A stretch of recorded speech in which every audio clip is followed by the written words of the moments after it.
Magandang araw, bagong Pilipinas at welcome muli sa isa nating edisyon ng Straight from the Team PNP, kung saan inilalapit namin sa inyo ang mga kwento ng katapangan, malasakit at tunay na serbisyo ng ating kapulisan. Ako po ang inyong tagapag-ugnay, Police Captain Cherry Vicente. Samahan niyo kami sa isa na namang edisyon ng ating programang Straight from Team PNP Facebook Live.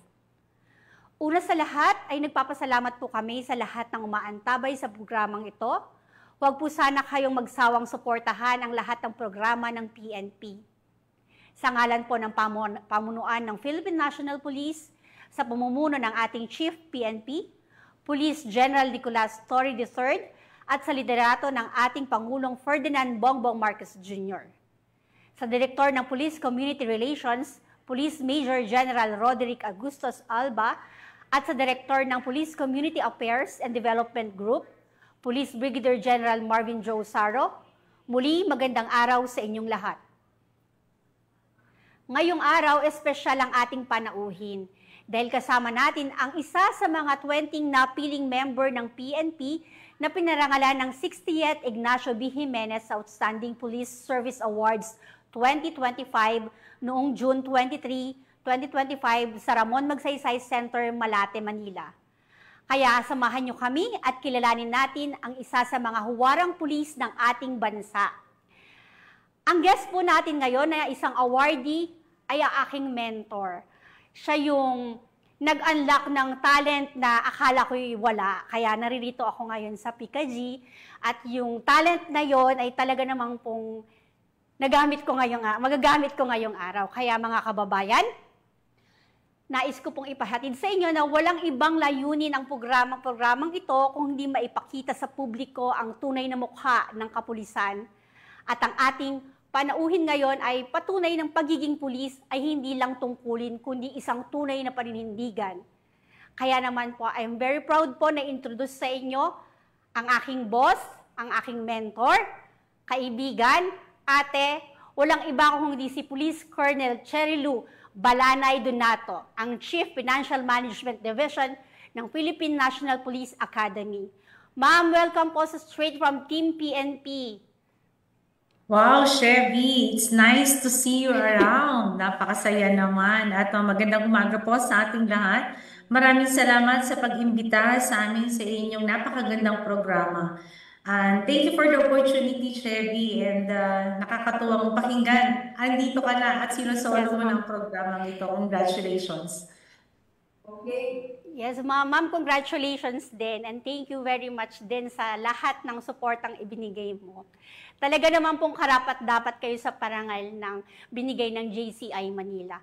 Ma'am, una po sa lahat, nais ko pong malaman kung ano po yung naging pakiramdam ninyo nung ma-announce po na isa kayo sa mga awardees ng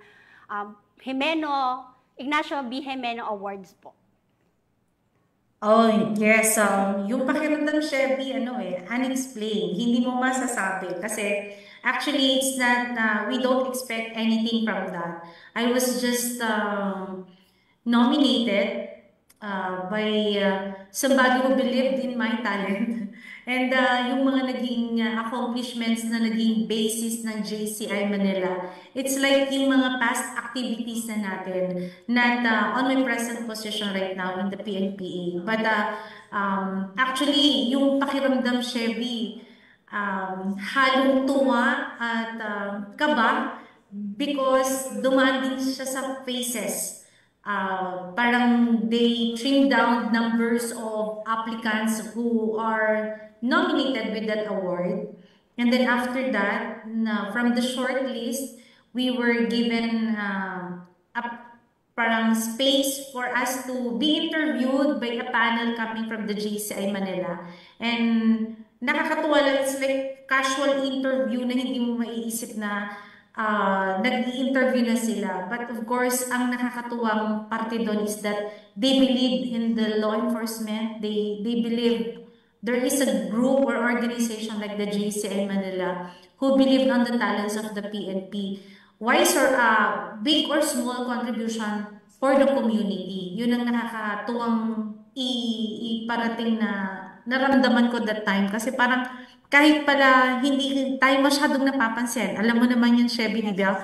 We are just working working day by day, and alam mong parang yung passion mo nandoon. And yet, merong grupo na nagre-recognize at nagbibigay ng halaga dun sa effort ng ating mga kapulisan. And that's JCI. So, thankful because I believe it will inspire more yung ating mga kapulisan na gumawa ng mabuti, na naaayon sa batas, at hindi mo kailangang maging loud kung hindi meron at merong papansin sa naging contribution mo. At yun, masayang pakiramdam kasi kahit pa paano, nare-recognize ang ating effort.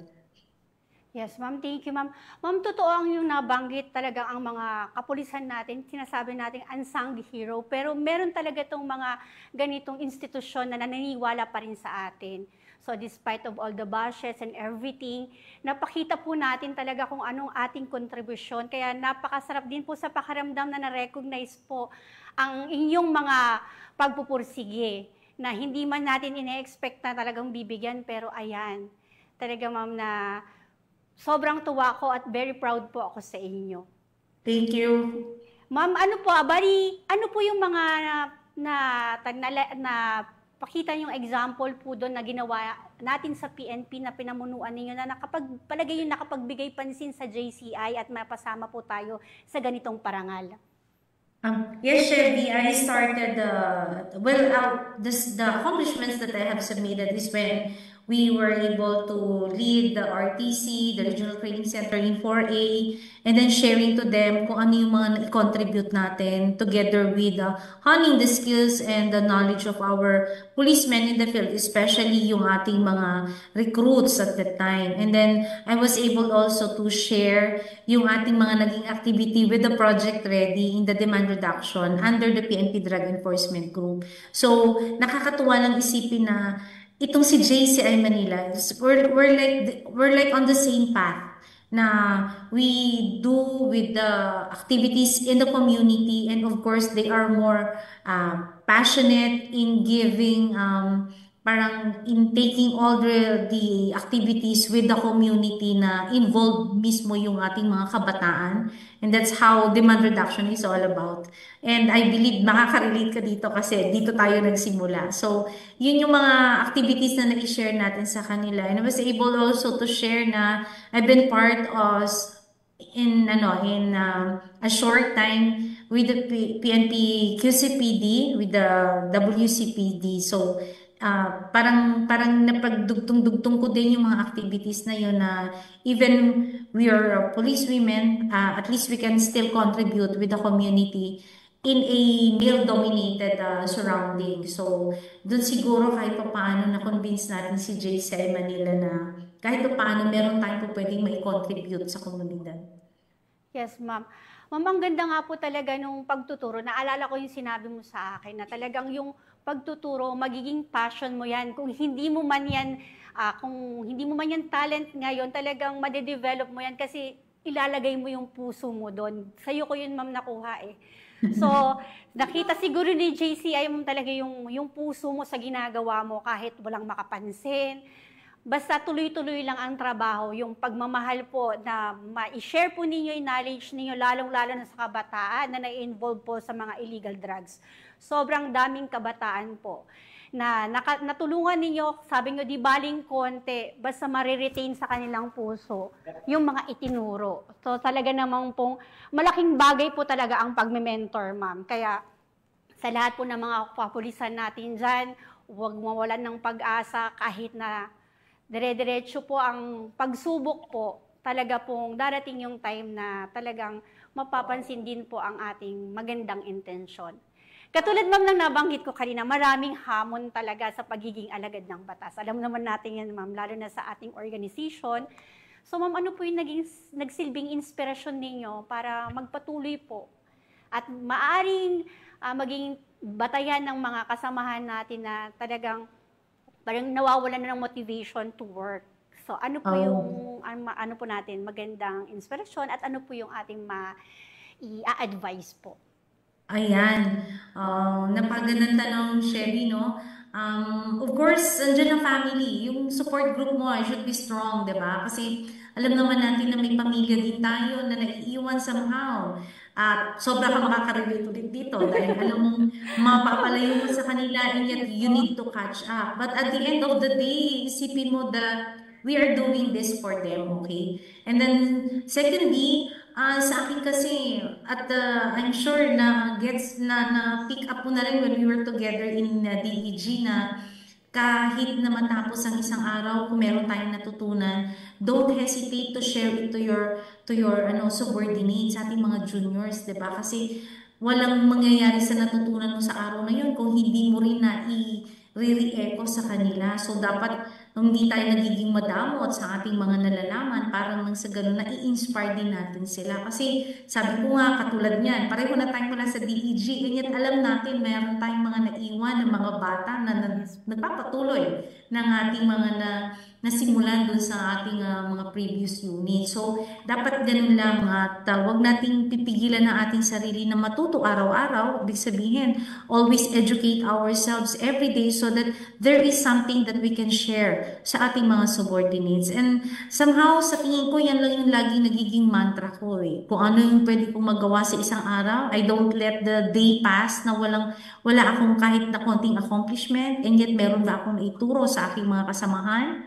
And then that's it. And always nurture your skills and then add more of your learnings para meron ka pa din ma-share sa kanila. And I think yan yung magiging parang patuloy na magiging guiding principle ko up until I retire. So looking forward na sa retirement kahit more than 5 years pa. But of course, at least yung motivation mo to work hindi na uubos. Sabi nga, para kanino ka gumigising, Chevy. Diba? Para sa mga taong sa tingin mo naghihintay sa'yo na matuto at maturuan din. At of course, hindi din natin naalisin yung chances na matututo ka din somehow sa kanila. Yun ang maganda kasi, lalo pagka nakikipag-communicate ka, diba? Two-way talaga eh. You'll be learning from them and of course, hopefully, they will learn somehow din sa'yo, diba? So yun po yung pinakamaganda dito sa ating organisasyon. Yes, ma'am, thank you. Up to now, ma'am, talaga napapawaw pa rin ako sa mga words of wisdom talaga na siyang nagagamit ko for everyday living talaga. Kaya yan yung nagiging dantanayan ko din po sa everyday na pagsubok. Kaya sabi ko nga, sana someday yung mga naibigay ni Ma'am Donato sa akin, ma-share ko din sa mga bata. Lalong-lalo naman bago ako ngayon sa unit na ito, ma-share ko din po sa kanila yung mga naibigay yung knowledge sa akin. Kaya I'm so happy po na kayo nakapanayam ko for today. Ma'am, pwede ko bang Pero kabado pa rin ako. The usual, ma'am, na nakita mong Chevy. Pero very normal. At least kahit papaano, ma'am, nakita mo na ako ngayong yes. Kaya na. Anyway, ma'am, gusto kong malaman, ma'am, that after this award, meron pa ba kayong mga ibang plano aside from the retirement? With the JCI Manila, I just want to share that they opened the doors that they will help us, especially in the demand reduction. Nabanggit din nila na they will help us facilitate and communicate with other schools para mas mapalaganap. Kasi I was explaining to them na bakit ganon hindi masyadong naging matunog si Project Ready. And I was explaining to them that we go directly to the schools. We don't need to be like i-market on the social media and yet hindi naman tayo nararamdaman sa eskwelahan. And they really like the idea na mag-collaborate sa atin para maipagpatuloy natin si Project Ready. But of course, in coordination sa DRED ng PNP-DEG, kasi wala na rin naman po ako doon. But I am very happy and very willing to be with them, especially kapag pumasok na po ang ating collaboration with the JCI Manila. And of course, yung sa aking career naman ngayon, Chevy, hopefully magpatuloy na kahit na at happy naman din po ako dito sa Academy, serving back this institution that where I belong. Alam mo yung payback time, okay lang yan kasi ano naman to bukal sa kalooban at natutuwa ako, Chevy, na banggitin na kumuha na rin po ako ng load ko para makapagturo din po ako sa mga cadets, sa mga future law enforcer or mga law enforcers natin, yung mga future leaders natin. So, nakakatuwa lang at kahit pa paano, hindi pa rin naman nawawala yung passion natin, even if I'm with the PNP now. Yes, ma'am. Ma'am, thank you. Talagang ang pagtuturo talaga sa ating kapwa, ma'am, ay yung blessing po, kaagad ding nararamdaman. Makita mo yung bata na nakasagot sa simpleng tanong. Ibig pong sabihin, nakinig siya. Yun po yung mga, naalala ko talaga, the fact na nagtanong ka at sumagot siya, nakinig siya, isang bagay na po yun na interesado siya sa pinag-aaralan. So ma'am, maraming salamat po at hindi po nawawala ang passion niyo sa pagtuturo kasi marami pa po kayong matutulungan. Hindi lang man kami dito sa ating organisasyon, hindi lang sa ating mga kadete, kung hindi po talaga sa ating mamamayan. Ma'am, ano pong nais naman ninyong ipaabot sa ating mga mamamayan sa mga programa ng PNP at yung sa inyong passion sa pagtuturo? Oh, of course, we encourage everyone, especially sa ating mga viewers, no, na patuloy niyo pong tangkilikin ang lahat ng programa ng Philippine National Police, especially offered by the PICAG, ang ating PNN, ang ating Sumbong Action Agad, ang mga programang pinagtataguyod ngayon ng ating Chief PNP Police General Nicolas D. Torre III. Alam niyo po, naging bisita po namin siya kahapon, Chevy, may share ko lang, because we celebrated our 47th founding anniversary dito sa Academy. Happy anniversary, ma'am. Maraming salamat po. And we are happy that no less than the Chief PNP, the first Lacan Chief PNP, visited our Academy and became our guest of honor and speaker. And according to him, napakaganda ng programa na inilulunsad niya at talagang actual siya nagbigay ng demonstration on his flagship program, yung ating swift and smart response sa ating komunidad, yung kanyang 5-minute program, at napakaganda. Hindi mo akalain pwede palang mangyari yun. At supportan siguro natin dahil kailangan natin ibigay yung ating 100% support. It's because napakaganda ng intention. Kinikilabutan niya kami kahapon, Chevy. It's because hindi mo akalain in a small radio that he's holding, that small radio can reach up until Cotabato, and then sa mga lugar na kung saan hindi mo aakalain merong pulis na talagang mabilis na sumagot. Kaya nga ngayon ko lang, honestly, ngayon ko lang na-realize na talagang posibleng mangyari yung programa na binibigay ng ating kasalukuyang Chief PNP. And of course, ang support naman ng ating mga key officers and officials sa national headquarters, alam ko po, very supportive po sila sa kung ano man po ang pinatutupad na naayon sa ating batas and of course para sa ating komunidad, and that matters most. Yun ang pinaka-importante naman po sa lahat. Yes, ma'am, maraming salamat po. Maganda po talaga ang programa ni Chief PNP para po sa mabilisang aksyon po na mula sa kapulisan patungo sa ating mga kababayan po. Kaya dial 911. Dial 911. Yes, ma'am. Ma'am, thank you very much po sa inyong oras at kami po inyong napagbigyan. Talagang super proud po ako na pasama po kayo sa JCI Manila Awards po. Maraming salamat, Chevy, sa pagkakataon. And of course, thank you sa ating PNN. Maraming salamat. Alam ko po, nandyan na mukhang hindi na rin makakapag-program yung dalawa pa nating mga alaga na minsan yung nagiging host dito sa iyong programa. Yes, but of course, I believe magkakaroon pa sila ng maraming chances. And congratulations also, Chevy. I am so happy and so proud. At ito na talaga yung tinataha. Congratulations. Ma'am, talagang lubos ang aking pasasalamat sa iyo, hindi lamang sa pagpapaunlak sa aming programa, kung hindi sa pagbibigay sa akin ng ability na makaharap ang camera na alam mo namang tinatagu-taguan ko dati. Pero ito ako ngayon. Ma'am, thank you very much po at talagang sobrang saludo po, ma'am. Thank you very much, Chevy, at magandang umaga po sa ating lahat. Yes, ma'am.